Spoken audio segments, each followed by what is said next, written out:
My name is Dr. Stanley Altoff, and I'm a clinical psychologist in West Palm Beach, Florida. I'm a colleague of Dr. Maureen Wheelahan with a population of patients who struggle with female sexual dysfunction. I'm also a professor emeritus at Case Western Reserve University School of Medicine and the executive director of the Center for Marital and Sexual Health in West Palm Beach, Florida.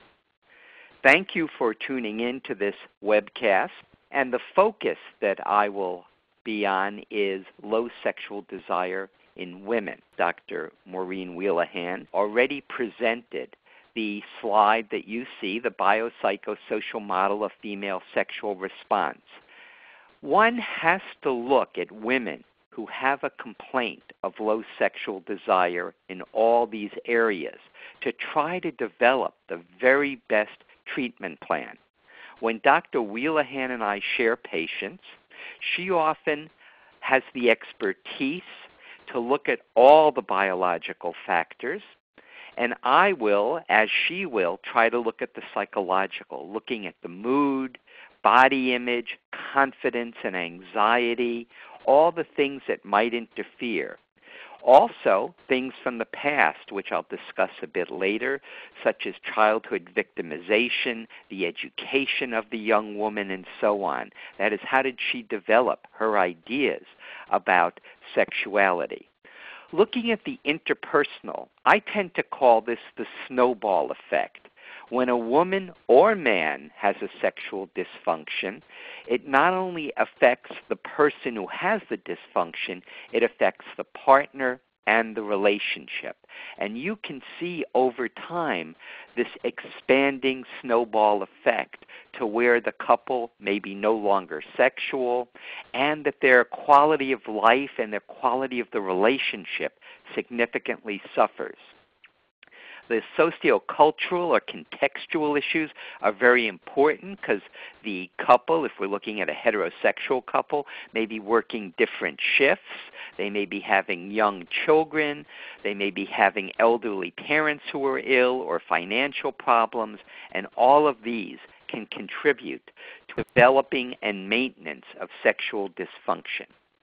So, what is very different when one looks at female sexual dysfunction in comparison to male sexual dysfunction is that men tend to complain about discrete sexual disorders. For instance, a man that has premature ejaculation usually has reliable erectile function and good sexual desire. However, in women, we tend to see a significant overlap between disorders of desire, arousal, orgasm, and pain. To show you this overlap, you'll take a look at this so that a woman who has difficulty with desire may also complain about an arousal disorder. She may also tell you, I have difficulty reaching orgasm. Women who have pain complaints, this is only logical, it tends to decrease desire, and because they're so worried about pain and having pain, it may also decrease their ability to achieve arousal. So one needs to take a look at all these areas when evaluating a woman who says, I have one sexual complaint. This is a wonderful study looking at the prevalence of female sexual dysfunction in women. Dr. Shiffrin published this in 2008. There were 31,000 women in the study with a very good response rate of 63%. The takeaway from this slide is that many women will self-report having a sexual dysfunction. However, only a minority of those women are distressed or bothered by it. If you look at the left-hand columns that show desire, approximately 38% of women will report a difficulty with desire, but only 9.5% of the women say they're distressed by it. And you'll see the similar pattern with arousal problems and orgasm problems. So again, we want to treat the women who show some bother or distress with the problem, not the women who just say, I have this, and they'd say, I don't care if I ever have sex again, it's okay with me. And certainly there are couples that have an agreement. They have a non-sexual relationship and a very good interpersonal relationship. They are not the targets for our intervention for female sexual dysfunction. This slide highlights the psychological contributions to low sexual desire.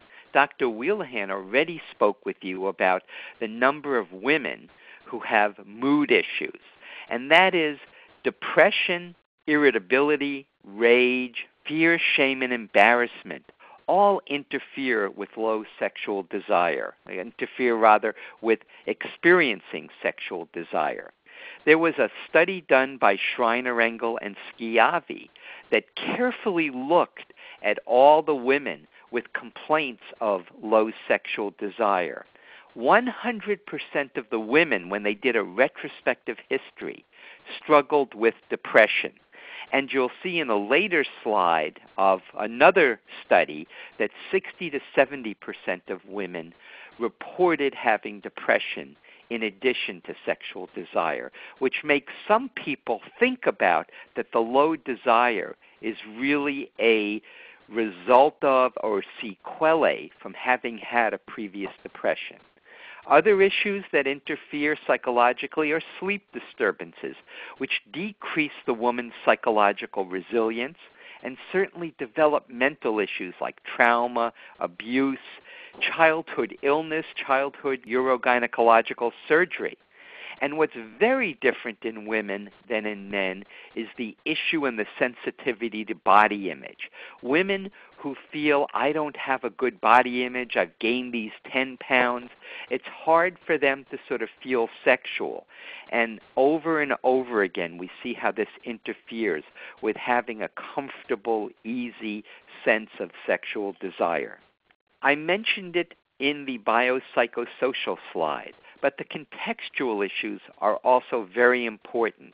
That is, just after birth, having a bunch of kids, child rearing, two kids in diapers at the same time.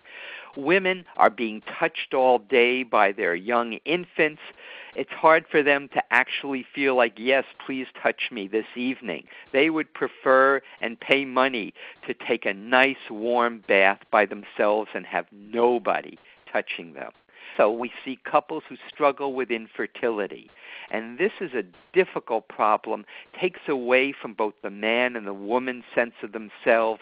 Sex becomes a chore, a timed event, and that can also lead to low sexual desire.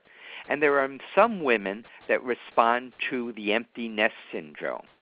I've mentioned partners working different shifts, but in some families there's a lack of privacy and also the difficulty and burden of parents and managing family members' chronic illnesses and financial issues. All of these issues play upon and people struggle with, and therefore they can have decreased sexual desire as they sort of try to resolve and manage these difficult life issues. Another source of low sexual desire comes from the interpersonal struggles of couples. Couples who have emotional estrangement or disappointment in one another, it's hard to maintain that sexual spark, and these women will speak of having low sexual desire. Also, as we age and go on in our life experiences, people have divorces, some suffer from affairs, some people are abandoned. All of these impact sexual life. That is, you can fear the ghosts of past relationships, making yourself vulnerable again, and having negative expectations regarding what your sexual and emotional and interpersonal life will be like. It's important to take a moment to mention the male sexual dysfunctions, erectile dysfunction, rapid ejaculation, and the big issue is often discrepant desire. Certainly you can have a sexually maladroit partner, but what's important to take away here is that one partner's sexual dysfunction impacts on the other, and it's sort of like a ping pong game where it goes back and forth, and there are the development of other problems, or again, as I refer to it, the snowball effect. Clearly, Dr. Wheelahan touched on this, addiction and depression, severe psychiatric illnesses like bipolar disorder, these clearly interfere and change sexual desire. Mania can increase desire. Depression, in most cases, depresses sexual desire. These are the current treatments that we have for low sexual desire in women. First, psychotherapy, which has been shown to be moderately effective where there are psychological and interpersonal issues. And as a subheading of that, Dr. Brotto in Vancouver has shown us the effect of mindfulness training. There are also off-label prescription medications that may be useful to some women. That is bupropion and testosterone. There are over-the-counter internet offerings. Often these are unregulated, suspiciously marketed products. They're not necessarily safe nor effective and pose their own set of risks because women don't really know what they're getting. More than 50% of women with low desire have sought out treatment from the internet or magazine articles. I'm happy to say and repeat what Dr. Wheelahan said, that in August of last year, the FDA approved flibanserin, a 5-HT1A agonist and 5-H2A antagonist, and this is now available to women as the first FDA-approved treatment for premenopausal women with acquired generalized HSDD. This is a list of the biological mechanisms to increase sexual desire in women. Certainly we can look at increasing androgens, again that's off-label, locally or systemically, increasing dopamine, increasing neuroepinephrine, modulating serotonin, increasing melanocortins, and there's been some studies on the use of phosphodiesterase type 5 inhibitors, the Viagra, Levitra, Cialis medications. These are drugs that either have been approved or in development. At the top, we've mentioned flibanserin. Still in phase 3 trials is bremelanotide, a melanocortin receptor modulator. Then we have Libridose, and they just completed phase 2. Lorexis, which is bupropion plus trazodone. And we have testosterone or DHEA. So these are the mechanisms that we're trying to put to use to see if we can get another drug approved. DSM-5 came out recently and changed the nomenclature. What it did was it incorporated what used to be called hypoactive sexual desire disorder and combined it with female sexual arousal disorder and renamed it female sexual interest/arousal disorder. And the next slide is going to be the diagnostic criterion for the new FSIAD. So FSIAD is a lack of or significantly reduced or absent sexual interest, arousal as manifested by 3 out of the following. There are 6 possibilities.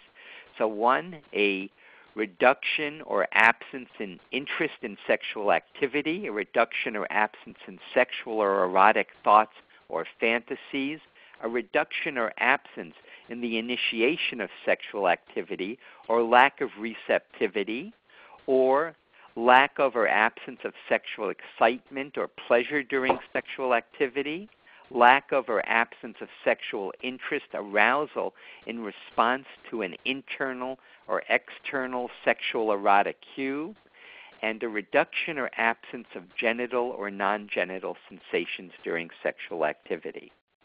We have yet to do significant research on this new diagnostic disorder, and the drug flibanserin that was approved for HSDD is not necessarily approved for FSIAD, although the diagnoses are very similar. DSM-5, that is the Diagnostic and Statistic Manual, 5th edition, says that we have to define FSIAD as either lifelong, that is the woman has had this for all of her life, or acquired, which is most of the cases that we see, where after a period of normal function, she develops a sexual dysfunction or low desire. And it's defined as generalized, occurring in all situations, or situational, which may be an example of I have it with one partner but not another partner. This is a very important slide in thinking about how to go about treating. We have something I call low sexual desire, which is not necessarily FSIAD or even HSDD or female sexual arousal disorder. And it's important because you think about low desire comes about because of illness or medication or different substances. As both Dr. Wheelahan and I have said, it may be due to a psychological issue. It may be due to interpersonal issues. And then we have FSIAD, where it is not due to psychological, interpersonal, or medical issues. For me, it's rare to find low sexual desire in the absence of psychological, interpersonal, or contextual problems. And it's difficult to ferret out, are these psychological, interpersonal, or contextual issues the cause or the result of low desire? The artificial separation that we see in DSM-5 of biological and psychological and interpersonal complicates our diagnostic clarity and our treatment planning. We need to look for all the possible etiological agents and develop a plan, a sequential plan to treat each of these. So I want to sum up right now and give you again the idea that Dr. Wheelahan and I have presented, that many medical, psychological, contextual, and interpersonal factors affect women's sexual functioning. In my opinion, there is rarely a single etiological cause for any female sexual dysfunction. Therefore, we should tailor our treatments to include attention to the precipitating, maintaining, and contextual factors that trigger and maintain the woman's sexual difficulties, and to also look carefully at and treat the medical and hormonal factors that influence sexual function and sexual satisfaction for the woman and couple. Thank you for your attention.